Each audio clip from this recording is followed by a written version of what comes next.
ஆன்மீக நண்பர் அனைவருக்குமே வணக்கம். இன்றைக்கி நம்ம என்ன பார்க்க போகிறோம்னா, தலை வளையல் வைத்து நம்ம முன்னோர்களுக்கு படையல் வைக்க போகிறோம். அதாவது நேற்று பொண்ணுமாச்சு, கொஞ்சம் லேட் ஆகிடுச்சு.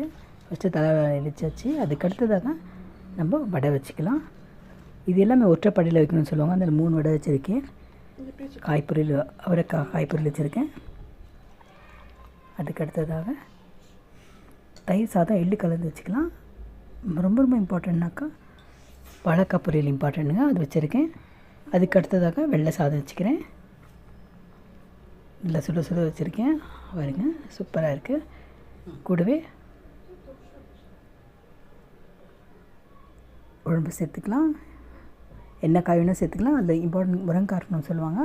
அதை முருங்கைக்காய் போட்டிருக்கேன். முருங்கைக்காய், உருளைக்கிழங்கு, முள்ளங்கியில் போட்டு ஒரு கதம்ப மாதிரி பண்ணியிருக்கேன். அதுக்கடுத்தாக பாயசம் இருக்குது இனிப்புக்காக. கடைசியாக முக்கிய வச்சுருக்கேன். அதே போல் அகத்திக்கீரை வைக்கணும்னு சொல்லுவாங்க, அதுவும் ரெடி பண்ணியிருக்கேன். அகத்திக்கீரை வச்சுக்கலாம்.